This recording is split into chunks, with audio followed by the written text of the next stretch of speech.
मैत्रिणींनो, बऱ्याच वेळा काय होतं, की आपण आपल्या तब्येतीकडे किंवा आपल्या प्रकृतीकडे अजिबात लक्ष देत नाही. कामाच्या व्यापामध्ये तेवढं आपल्याला पौष्टिक स्वतःसाठी काही करून खाता येत नाही. कारण कामं असतात, आपल्या मुलाचं, नवऱ्याचं, घरातल्यांचं सगळ्यांचं आपल्याला करायचं असतं. ह्यामुळं मग काय होतं 30-35 नंतर आपल्याला आहे ना आपली हाडं ठिसूळ होतात, सारखी कंबर दुखते, डोकं दुखतं, सारखं काही ना काहीतरी आजारपण मागं लागतं. त्यावेळेस काय काय करायचं? अशा पौष्टिक स्मूदी करून सरळ-सरळ आपल्या शरीराला द्यायच्या. कारण की मी पण आत्ता आहे ना 35शीच्या उंबऱ्यावर आहे आणि मला जो आत्ता त्रास होतो त्यावरून मला एक गोष्ट नक्की कळली, की आहारामध्ये पौष्टिक खाणं किती गरजेचं आहे.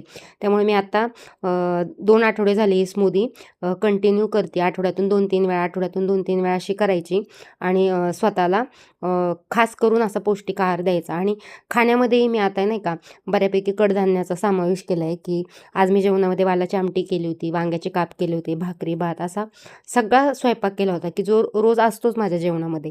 आणि मला हे रिअलाईज झाले, की एका ठराविक वेळेनंतर आहे ना, की आपण स्वतःला खरंच वेळ दिला पाहिजे, पौष्टिक आहार दिला पाहिजे, व्यायाम केले पाहिजे. कारण की काय होतं, सारखंच दवाखान्यात जाणं, सारख्याच गोळ्या, इंजेक्शन घेणे कितपत योग्य आहे हे तर मला माहीत नाही. कारण की माझ्याकडून तर ते खूप वेळा होतंय.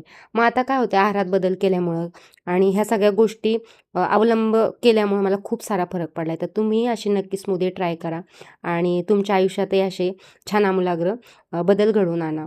व्हिडिओ पाहिल्याबद्दल खरंच थँक यू. आणि तुम्हाला कसा वाटला व्हिडिओ ते नक्की मला कमेंटमध्ये सांगा.